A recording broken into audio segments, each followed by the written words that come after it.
Senator Dave Marston moved over to the Senate in 2009 to the seat which was held by Virginia's current Attorney General. And before that, he served in the House of Delegates and vacated a seat that Delegate Fillercorn now fills. For many years, he headed up Northern Virginia's juvenile justice system, and he has an important insight that he's brought to these type of legislative initiatives, as well as supporting JCRC issues. Senator Marston. Thank you very much. It's good to be here on the grounds of the old Benjamin Akers Day School. I grew up right around the corner on Woodburn Road, and my sister used to work here when she was in high school at the facility, which was for summer camp and for watching kids during the daytime. So it's great to be back in the neighborhood. I was very, Janet Howell said that we're getting 1.6 senators to Northern Virginia, and I just hope I'm not the 0.6. I was very pleased this year that the governor decided to emphasize reentry, both on the adult and the juvenile correctional systems, to do a better job of reintegrating people into the community, to give them a better chance at a successful life and to have a better chance at not recidivating. And so I've had a number of meetings. There's really a golden opportunity here.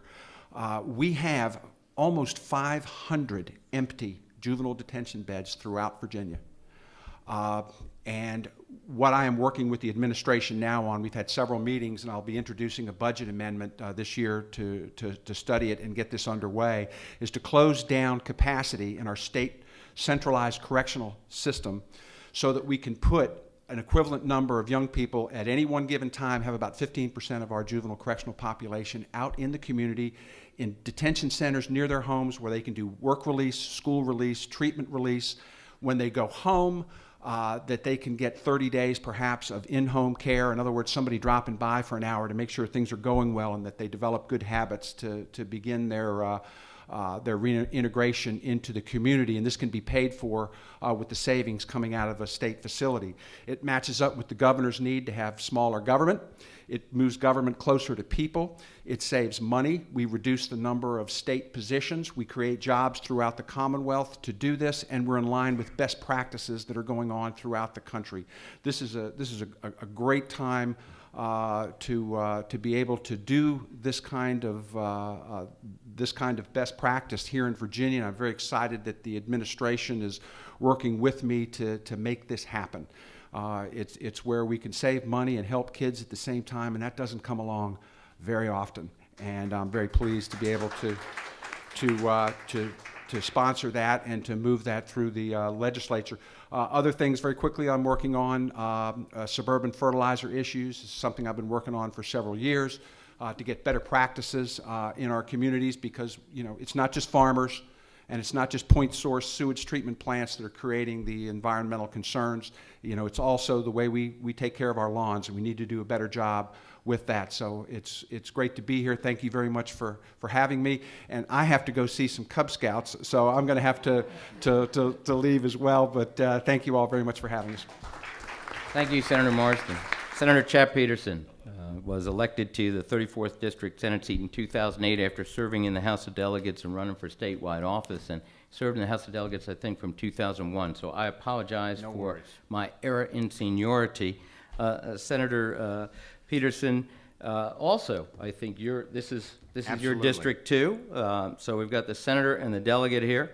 There's 4 committees that you're working on: agriculture, conservation and natural resources, courts of justice, general laws and technology. I think also privileges and elections. So yeah, I'm gonna have to count those up. Absolutely. Thank you, Steve. I'll just say that I think the JCC is the geographic center point of my legislative district.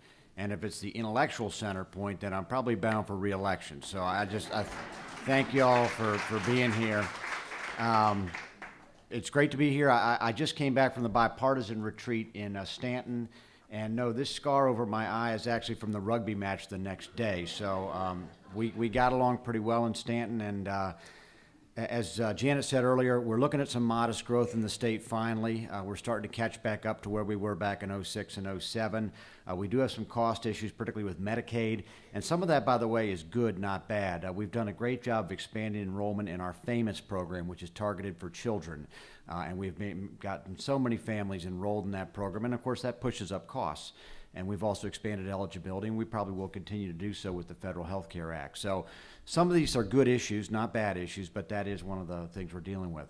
How many folks have heard that Virginia is #1 for business? Put your hand up if you've ever heard that phrase. Okay, now how many folks have heard that Virginia is #1 for consumers?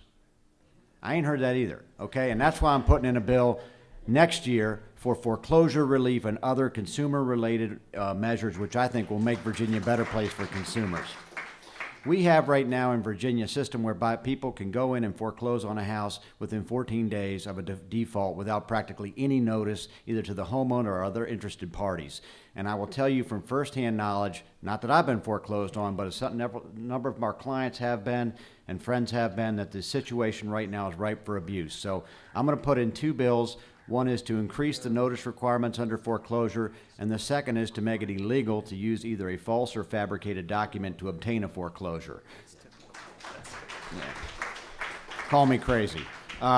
Anyways, the bottom line is I feel like this is one of the areas that we can significantly tighten up the law in Virginia, and I think there's something that we can do to make sure that we remain a state where the rule of law is preeminent. A lot of my other legislative priorities are frankly some of my oldies but goodies. Requiring LEED certification for state buildings, encouraging transparency in state spending and local spending by making all state expenditures available online. I believe somebody mentioned the gas tax earlier. I've had a bill in for the past couple of years to index our gas tax, index our taxes based on vehicle miles traveled. So where you have more vehicle miles traveled on our highways, which gives more stress on the roadways, that will then be an index that can be used to increase our taxes if we have more usage of the roadways. And this is important because if you are like me and you drive a hybrid, raise your hand if you drive a hybrid. Okay, there's a few of us out there.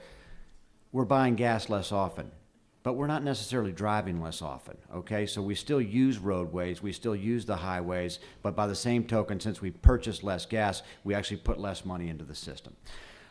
Just final, I will please wrap up now. My wife's coming and she actually traveled out to the airport to pick up some relatives from Korea, so I have 3 unaccompanied minors in my house who claim to be my children, and so I'm probably gonna have to duck out here, but I'm having a good time, so I'm actually gonna ignore them for about 15 more minutes and listen to what these other folks have to say. Thank you. So you're denying that.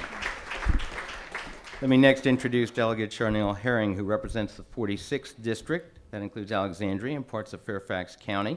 She serves on the Courts of Justice and Science and Technology committees and is an important voice for families in need, for rental assistance, for fair housing, and many other issues that the Jewish community shares with her. And this year, I believe you're helping the Action Alliance on domestic violence legislation to include victims in dating relationships. That's right. Oh, wow. Go ahead. Okay. Welcome. You've done your homework. Thank you. Thank you. It's a pleasure to be here, and it's good to see some of my constituents out in the audience, so I certainly feel at home, and I always feel at home when I come here, so thank you for having us. I always joke with Eileen because she served 10 days. It took 10 days for the House Republicans to seat me after my first election, so we share something in common, but it's truly an honor to be there. And my top priorities, as you mentioned, rental assistance. This is a bill that I put in last year, and I will pursue it again this year. And this time we're looking at different funding source, not federal money. We were initially looked at TANF funds, but now I'm looking at escrow interest.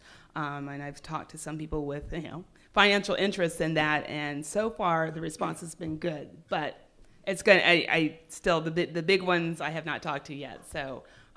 We're going to still plug away at that. It's very difficult once a family becomes homeless to get an apartment. There are programs to help people to prevent homelessness. They're in an apartment, and to help them stay in there. But unfortunately, those programs have been cut. But those who are out on the street, and there are the working poor in shelters. they definitely help to move on, and certainly have always said we cannot be comfortable in moving our economy forward without all of Virginians participating fully. Restoration of voting rights is an issue that I am very passionate about.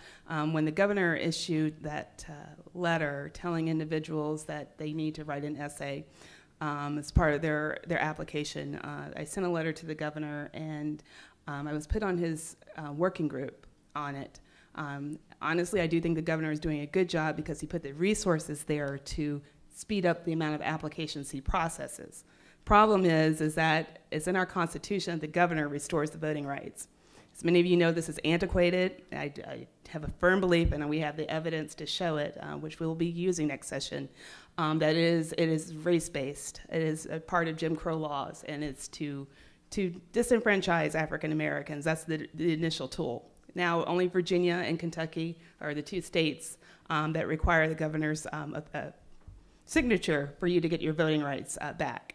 One of the reasons that the governor has probably done a good job is because he shifted resources to his office to speed up the application process.